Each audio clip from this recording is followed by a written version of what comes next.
많은 사람들이 교회를 나오면서 교회를 나가는 그 사람이 하나님을 위해서 뭐 봉사를 한다, 뭐 헌신을 한다, 내가 우리 교회에 없으면 교회 일이 안 돼, 뭐 이런 생각을 하는 사람들이 있어요. 그래서 마치 교회를 가는 걸 희생한다라고 생각하는 사람들이 있어요. 그렇지 않습니다. 여러분들과 제가 교회를 가기 때문에, 교회에서 봉사하기 때문에, 교회에서 예배하기 때문에, 교회에서 기도하기 때문에, 교회에서 찬양하기 때문에 하나님이 우리의 삶을 붙들어 주시는 거예요. 그러니까 여러분들과 제가 교회 가서 우리의 시간을 드리고 우리의 물질을 드리고 또 우리의 봉사를 드리고 이렇게 해서 우리가 헌신하는 게 아니고, 우리가 교회 안에 가서 하나님을 높일 때 하나님이 우리를 붙들어 주는 거예요, 여러분. 혹 여러분들과 제가 교회 가서 뭐 희생한다, 뭐 헌신한다, 뭐 봉사한다, 뭘 드린다, 뭐 손해본다 라고 하는 기타 등등의 생각을 한다면 잘못된 신앙이에요. 여러분들과 저는 교회 안 가면 죽습니다, 여러분. 이 말은 뭐냐면 교회 그 건물 자체가 우상이 되는 게 아니라 교회의 머리가 되신 그리스도, 예수 그리스도가 각각의 지체를 붙들고 있기 때문에 그 하나님의 은혜가 없이는 우리가 살 수가 없는 거예요. 살아도 산 게 아니에요, 하나님의 은혜가 없으면. 제가 언젠가 말씀드렸죠? 예수님을 믿지 않고 하나님을 경외하지 않고 하나님께 영광 돌리는 생각을 하지 않고 인생을 사는 사람은 성경에 의하면 살아도 산 사람이 아니에요. 그럼 어떤 사람이에요?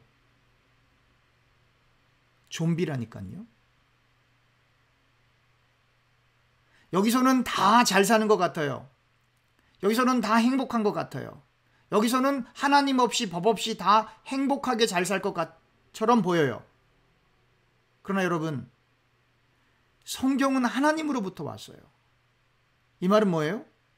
이 하나님의 말씀을 통해 천지가 창조되었고, 이 하나님의 말씀을 통해 지금도 하나님께서 역사하시고, 이 하나님의 말씀을 따라가다 보면 하나님께서 말씀하시길 이 세상이 끝난 다음엔 반드시 심판이 있을 것인데, 하나님께서 예수 그리스도를 구주로 고백하지 않는 사람에게 반드시 지옥에 떨어지게 하신다라고 하는 거예요. 그리고 이 땅을 살아도 허무함과 슬픔과 고통 가운데 고통을 받는 거예요. 겉으로 보기엔 행복한 것처럼 보이고 겉으로 보기에는 높은 자리를 차지해서 무엇인가 다 이룬 사람처럼 보이지만, 그러나 그 내면에 들어가고 그 영혼의 상태를 보면 죽어 있는 거라 이 말이에요. 그래서 사람들이 예수님 없이 높은 자리에 이르면 이룰수록 더 큰 허무감을 느끼고, 예수님 없이 높은 자리에 이르면 그 높은 자리에 있는 기득권을 유지하기 위해서 해서는 안 될 일을 반복적으로, 상습적으로, 체계적으로 하기 때문에 그들의 심령은 더더욱 억압과 이 슬픔 가운데 놓이게 되는 거예요. 그래서 현대에 많은 현대인들이 먹는 약이 무슨 약입니까? 항우울증 약이죠. 근심 걱정에 관계된 그러한 약이죠. 혹 그러한 약을 복용하지 않는다 할지라도 그러한 문제들을 해결하기 위해서 여러 가지 방법들을 많이 하죠. 운동을 하든 취미생활을 하든 뭐 요가를 하든 기타 등등의 많은 방법들을 하죠. 왜 그렇죠? 영혼이 자꾸 피폐해 가니까 그래요. 영혼이 계속 피폐해 가니까, 마음에 채워짐이 없으니까, 마음에 그리스도로 채워지지 않기 때문에, 성령으로 채워지지 않기 때문에 그렇게 인간의 정신과 영혼은 피폐해 가는 거예요. 그렇다고 해서 모든 우울증이나 모든 근심 걱정이 전부 하나님과 동행하지 못하는 것 때문에 찾아오는 것은 아니죠. 그렇게 말할 수는 없죠. 그러나 많은 경우가 하나님과의 일치된 삶, 하나님 안에서 누리는 평강이 없기 때문에 그러한 어려움들이 온다라고 하는 거예요. 사도 바울은 오늘의 본문에서 지난 시간에 나누었듯이 은혜와 죄의 관계에 대해서 비례관계, 정비례죠. 정비례. 그 말은 뭐예요? 죄가 더 많으면 많을수록 어떻게 되는 거예요? 은혜가 더 풍성한 거예요. 죄를 조금 지면 은혜가 작은 거예요. 그러니까 죄를 많이 지면 많이 질수록 은혜가 풍성하니까 어떤 사람들은 그렇게 얘기를 하는 거예요. 아, 그래? 하나님의 은혜가 죄를 더 많이 지면 질수록 풍성해지는 거니까 그러면 죄를 더 많이 짓자. 이런 논리를 펴는 사람들이 나와요. 그러나 사도 바울은 뭐라고 얘기합니까? 우리를 위해 죽으시고 부활하신 그 예수님을 올바로 깨달은 사람이 우리가 죄를 더 많이 지면 질수록 하나님의 은혜가 풍성하다라고 하는 그 논리를 알지만, 그러나 그 은혜를 깨달은 사람이 어떻게 죄에 계속해서 살 수 있겠느냐, 그렇게는 못한다라고 하는 거예요. 그러한 측면에서 예수님을 믿기만 하면 천국 가, 그러니까 마음대로 살아도 돼, 그렇게 주장하는 사람들은 이단인 거예요. 복음과 상관이 없는 사람이에요. 예수님을 진실로 믿으면 믿을수록, 그래서 자기가 정말로 용서받을 수 없는 죄인이었다라고 하는 걸 깨닫고 자기가 너무나 많은 죄를 지었는데 그 죄 가운데 풍성한 은혜로 다가오시는 하나님을 만난 사람은 죄에 대응하여 피 흘리기까지 싸울 수밖에 없는 것입니다. 사도 바울은 오늘의 본문에서 또한 이 세례에 관해서 이야기를 하고 있습니다. 우리 3절을 한번 읽어보겠습니다. 3절입니다. 무릇 그리스도 예수와 합하여 세례를 받은 우리는 그의 죽으심과 합하여 세례를 받은 줄을 알지 못하느냐. 알아야 된다 이 말이에요. 여러분들과 제가 세례를 받은 건 그냥 형식적으로 예수 믿으니까 형식적으로 이렇게 받은 게 아니라 세례를 받았다라고 하는 건 그리스도 안에서 세례를 받은 거예요. 예수 그리스도 안에서 세례를 받은 거예요. 그 말은 뭐예요? 예수 그리스도의 죽으심 안에서 세례를 받은 거예요. 그러므로 세례를 통해 그리스도와 함께, 예수 그리스도와 함께 4절에 나온 것처럼 장사를 지내게 된 거예요. 우리 4절 읽어보겠습니다. 그러므로 우리가 그의 죽으심과 합하여 세례를 받음으로 그와 함께 장사되었나니 이는 아버지의 영광으로 말미암아 그리스도를 죽은 자 가운데서 살리심과 같이 우리 또한 새 생명 가운데서 행하게 하려 함이라. 그러니까 세례를 통해 예수님과 함께 장사가 되었어요. 하나님 아버지의 영광을 통해 그리스도가 부활하셨죠. 하나님 아버지의 영광을 통해 그리스도가 부활하셨죠. 그래서 죽은 자로부터 일어난 거예요.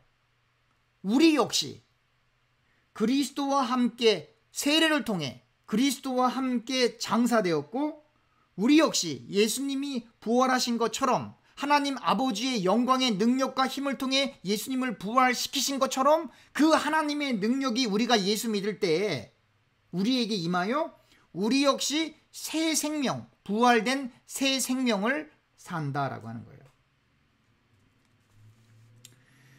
그런데 우리 5절을 읽어봅니다. 다시 읽어봅니다. 5절입니다.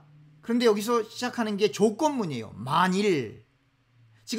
지금까지 이렇게 바울이 설명한 것처럼 그리스도 안에서 세례를 받는 것은 그리스도의 죽음 안에서 세례를 받은 것인데, 그래서 그 그리스도의 부활하심, 하나님의 영광을 통한 그리스도의 부활하심을 통해 우리 역시 하나님의 영광의 능력이 우리에게도 임하여 우리 역시 새 생명을 살게 되었는데, 그런데 5절의 조건문이에요. 만일 우리가 그의 죽으심과 같은 모양으로 연합한 자가 되었으면 또한 그의 부활과 같은 모양으로 연합한 자도 되리라.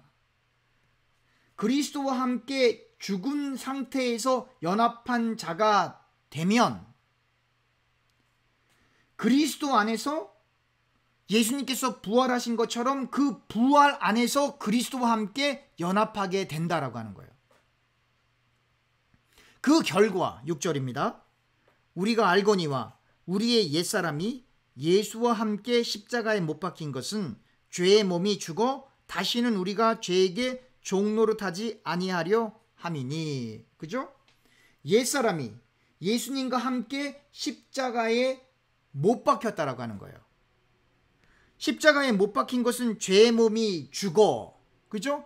예수님과 함께 우리의 옛사람이, 이 old self, 이 옛사람이 십자가에 못 박혀서 죽었다 이 말이에요. 근데 이 죽었다고 하는 건 영어식으로 표기하면 뭐 die가 아니란 말이에요.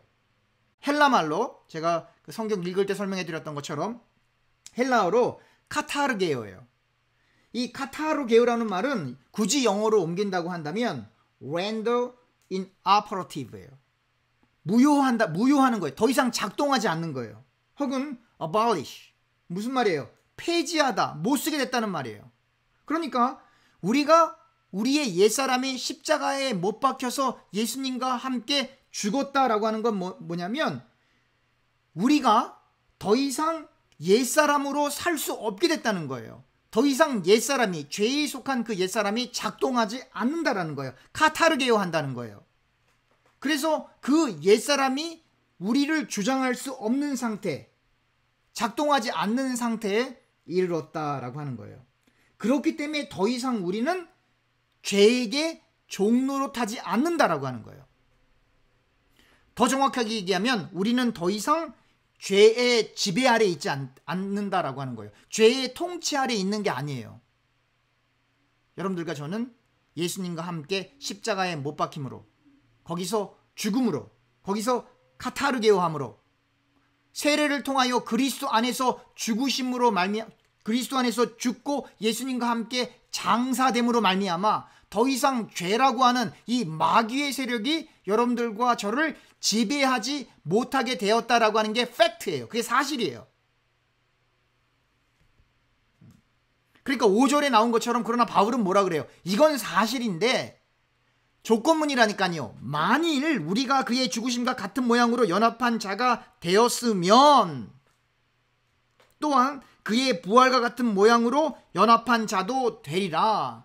여러분들과 정말로 여러분들과 제가 우리의 옛사람이 십자가에, 예수님과 함께 십자가에 못 박혀서 죽었다라고 하는 걸 믿느냐 이 말이에요. 여러분, 2000년 전에 예수님이 십자가에서 못 박혀 죽으시고 부활하셨대. 그게 아니고 예수님께서 골고다 언덕 그 십자가, 갈보리 언덕 그 십자가에 못 박혀 죽으실 때 그 고통의 순간 가운데 여러분들과 제가 하루가 천년 같고 천년이 하루 같은 하나님의 그 셀 수 없는, 카운팅할 수 없는 그 시간을 따라 여러분들과 저의 old self가, 옛사람이 예수님이 십자가에 못 박혀 죽으시는 그 순간에 같이 거기에 십자가에 못 박힌 거예요. 이게 바울이 얘기해요. 제 얘기가 아니고.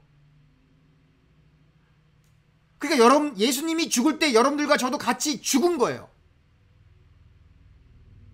그리고 예수님이 부활하실 때 여러분들과 제가 같이 부활해서 침례죠. 사실은 세례가 아니고 침례예요. 물속에 들어가서, 그 물속에 들어가서 이렇게 가라앉았을 때 예수님이 죽는 그 순간에 여러분들과 제가 같은 죽음을 맛보는 거예요. 예수님의 죽음을 같이 맛보는 거예요.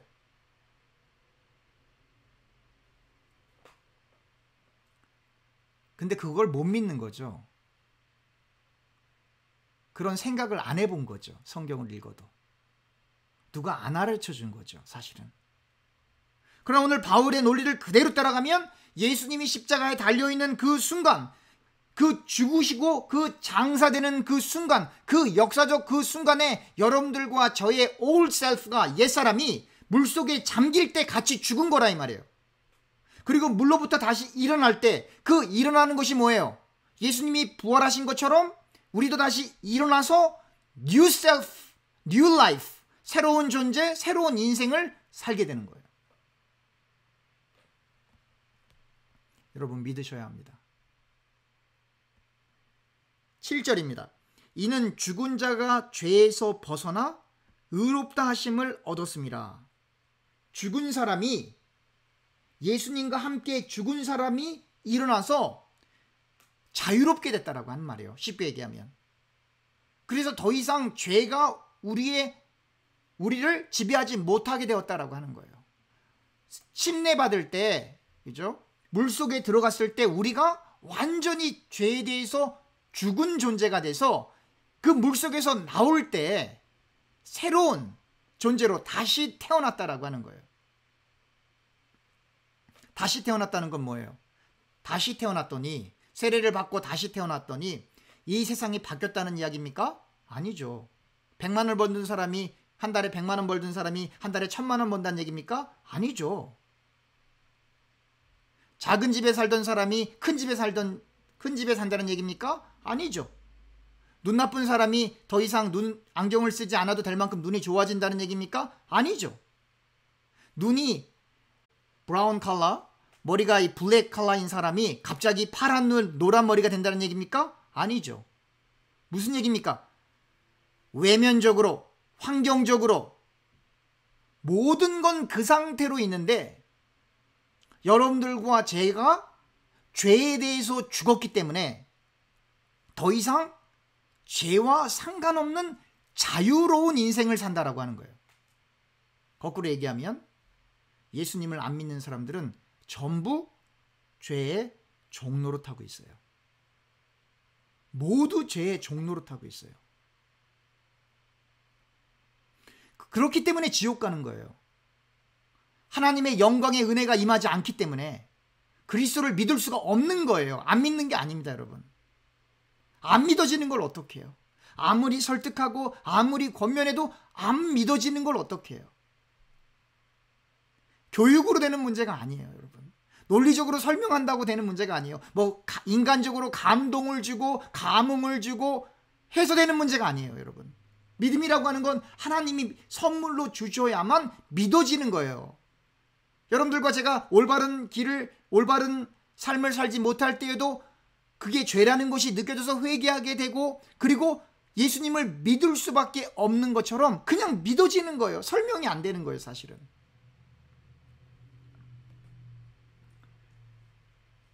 8절을 읽겠습니다. 만일 우리가 그리스도와 함께 죽었으면 또한 그와 함께 살 줄을 믿노니. 9절입니다.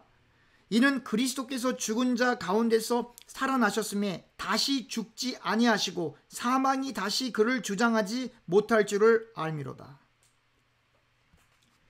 그리스도와 함께 죽었다면 우리가 그리스도와 함께 이미 산 거예요. 예수님의 부활, 예수님이 부활하시고 난 다음에 예수님이 다시 죽음을 경험하십니까? 아니죠. 완전한 하나님이시자 완전한 인간이신 그 예수님께서 이 땅에 오신 다음에 어린 양으로 모든 인류의 죄를 대속하기 위하여 십자가에서 죽으시고, 그리고 나서 부활하신 다음에는 더 이상 죽지 않으세요. 예수님은 사망이 예수님을 지배할 수가 없는 거예요. 죄의 결과가 사망이거든요. 죄로 인해서 사망이 들어왔다고 우리 창세기 같이 공부했잖아요. 그러니까 그 사망이, 죄의 결과로서 나타나는 그 사망이, 그 죽음이 예수님을 지배하지 못하고 여러분들과 저를 지배하지 못하는 거예요. 그 예수님을 믿기 때문에. 그래서 여러분들과 제가 영생하는 거예요.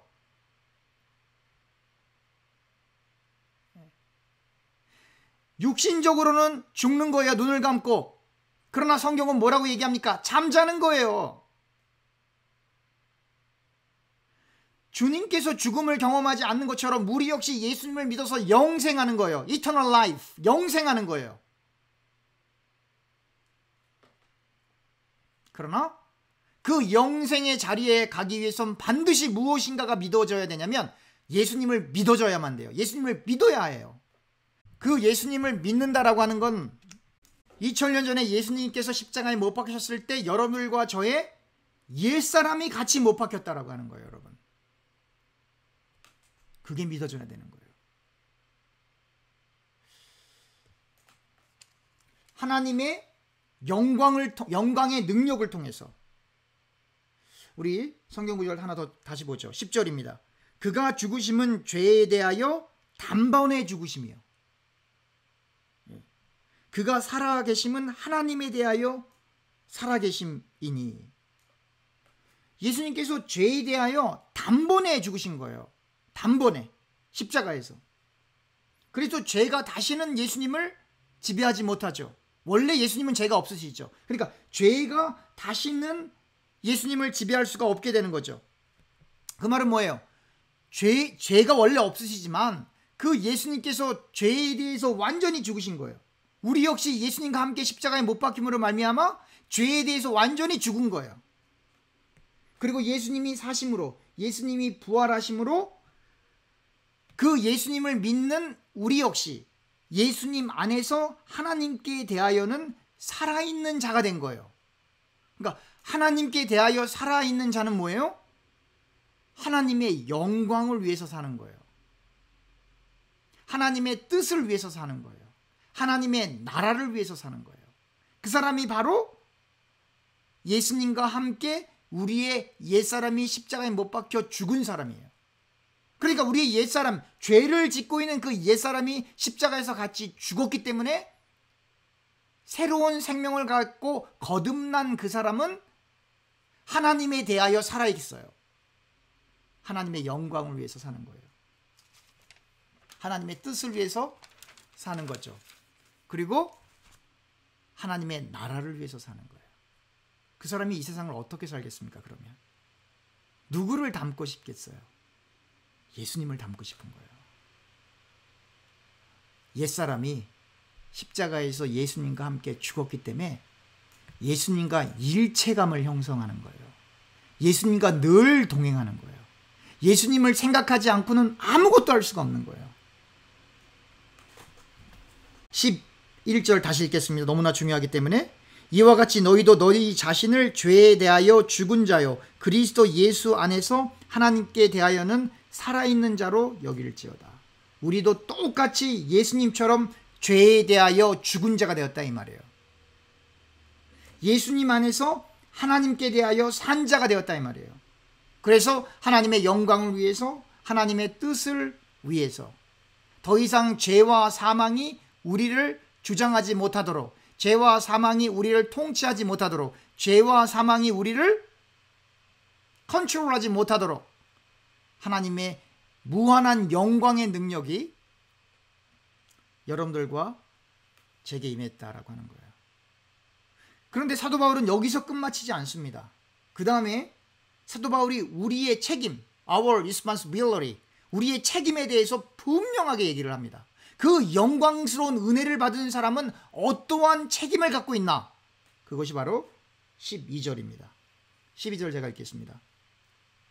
그러므로 너희는 죄가 너희 죽을 몸을 지배하지 못하게 하여 몸의 사욕에 순종하지 말고예요. 잘 보셔야 돼요. 바울의 논리는 이거예요. 거듭 강조하지만 예수님이 죽으셨을 때, 죽으시고 장사될 때 우리의 옛사람이 예수님과 함께 십자가에 못 박혀 장사됐어요. 그게 사실이에요. 그래서 더 이상 우리는 죄의 지배를 받지 않아요. 그럼에도 불구하고 여러분들과 제가 죄 짓습니까? 안 짓습니까? 죄 져요? 안 져요? 죄 짓죠? 팩트는 우리의 지금 실제적인 그 존재감, 그 사실은 이미 우리는 죄를 지을 수 없는 상태예요. 그런데 죄를 져요. 왜요? 아까 제가 말씀드린 것처럼 그 죽는다는 그 말은 카타르게오란 말이에요. 그 영향력이 더 이상 우리에게 미치지 않는 상태이지만, 그러나 여러분들과 제가 하나님의 영광을 생각하지 못하고 하나님의 뜻을 생각하지 못하고 육신적으로 생각하고 세상적으로 생각하고 인본주의적으로 생각하게 되면 그 무효가 된 그 죄의 법이 우리의 마음을 움직인다 이 말이에요. 그러니까 오늘 12절에 사도 바울이 뭐라고 얘기를 하는 거냐면, 이 사실을 정말로 믿는다라고 한다면 여러분들의 그 old self가, 옛사람이 십자가에 못 박혀 예수님과 함께 죽고 장사되었다는 것을 믿는다고 한다면, 그리고 예수님이 부활할 때 우리가 새 생명을 얻었다고 하는 것을 믿는다라고 한다면, 그걸 진짜로 믿는다라고 한다면 죄가 당신들, 여러분들의 몸을, 그냥 몸이 아니죠, 죽을 몸을 지배하지 못하게 하여 몸의 사욕에 순종하지 말라라고 하는 거예요. 악한 바람, 악한 욕망, 좋지 않은 생각에 여러분들과 제가 순종하지 못하도록 우리의 육신을 칠하는 거예요, 여러분. 그래서 여러분들과 제가 기도하는 겁니다.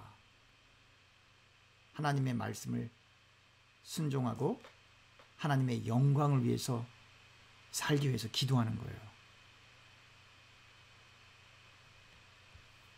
그 사람들이 그러죠. 아이, 목사님 5분만 기도하면 기도할 기도 제목이 없어요. 그 말은 무슨 말인 줄 아세요? 저는 5분도 하나님의 영광을 위해서 살지 못해요. 그 얘기예요. 24시간을 살면서 자기의 죄를 깨닫지 못하는 거예요. 그러니까 기도할 제목이 없는 거예요. 그게 무슨 말이냐면 바벨탑을 쌓고 있다는 그 얘기예요. 신할 평지에 바벨타워, 바벨 성읍을 쌓고 있는 그 사람들과 똑같은 삶을 살고 있다고 하는 거예요. 13절입니다. 또한 너희 지체를 불의의 무기로 죄에게 내주지 말고 오직 너희 자신을 죽은 자 가운데서 다시 살아난 자같이 하나님께 드리며 너희 지체를 의의 무기로 하나님께 드리라.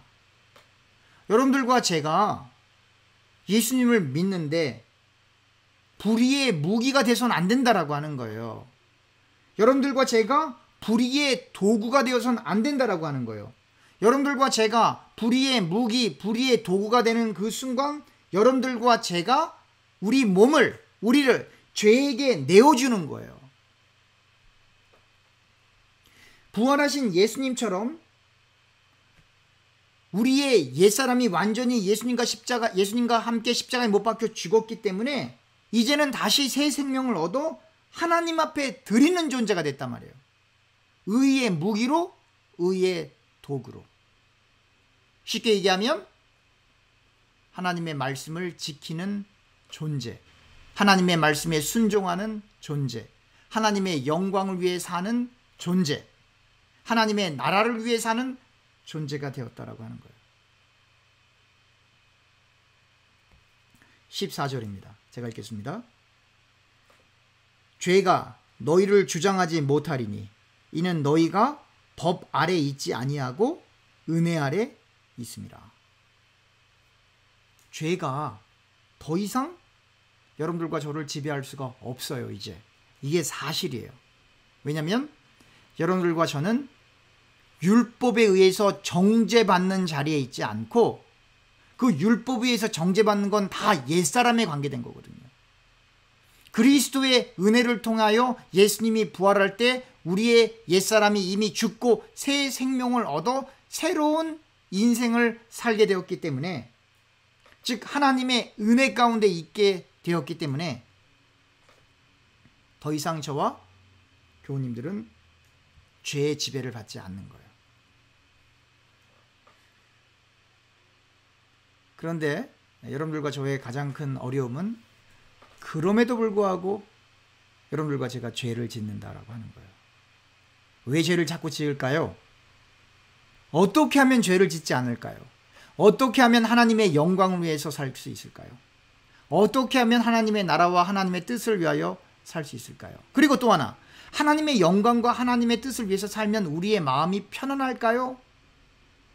아니면 힘들까요? 이것이 여러분들과 저에게 당면한 현실이에요. 제가 여러분들에게 물어보겠습니다. 바울은 행복했을까요? 살면서? 엘리야는 행복했었나요? 모세는 행복했을까요? 아브라함은 행복했을까요? 이 땅에서?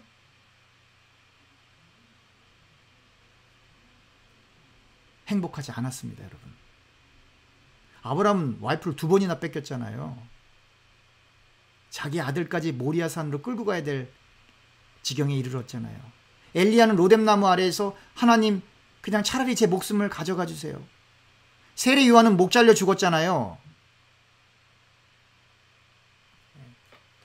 바울은 내가 빨리 하나님 나라에 가는 게 좋겠지만 그러나 내가 지금 여기 있는 게 너희들에게 더 좋기 때문에 내가 여기 있지. 감옥에 있을 때 입을 만한 외투 하나 없어갖고 좀 옷 좀 갖다 주면 좋겠어. 그런 편지 쓰잖아요. 인간적으로 행복했습니까? 예수님은요, 십자가에 달리셨어요. 교우님들. 무엇을 얘기합니까? 하나님의 영광을 위해서 사는 사람들, 하나님의 뜻을 위해서 사는 사람들. 오늘날의 종교 지도자들처럼 자기 거 안 챙겼어요. 바보처럼 살았다고요. 바보처럼. 세상에서는 말싸움을 해서 이기는 게 이긴 건데 하나님 나라의 관점에선 말싸움에서 이긴 게 진 거예요. 왜냐하면 바보처럼 살지 않았기 때문에. 여러분, 바보가 돼야 돼요. 여러분들과 저는 모두가 바보. 굳이 성경적으로 옮긴다면 거룩한 바보가 돼야 돼요. 바보가 안 되고 다 논리적이어서 날쌘검처럼 여러분들과 제가 서 있으면 사람들이 교회 왔다가 그 칼에 찔려서 안 와요.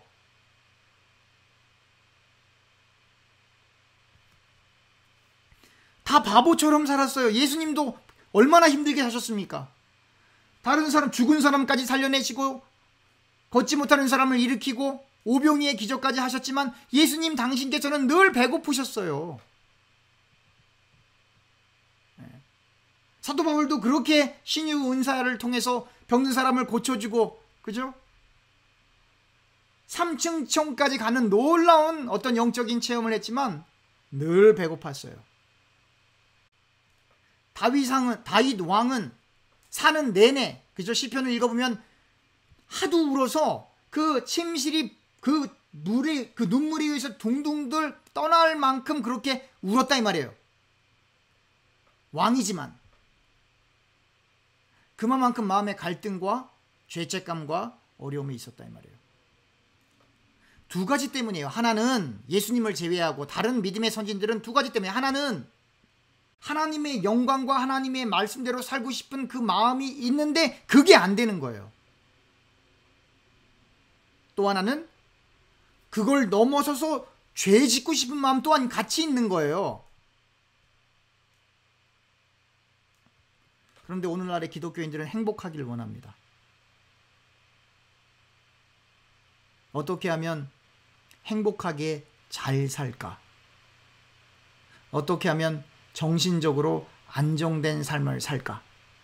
어떻게 하면 경제적으로 안정된 삶을 살까? 어떻게 하면 자식을 잘 키워서 이 자식을 좋은 학교에 보낼까? 어떻게 하면 이 질병을 고쳐서 안 아프게 살까? 그 병 나서도 다 죽어요.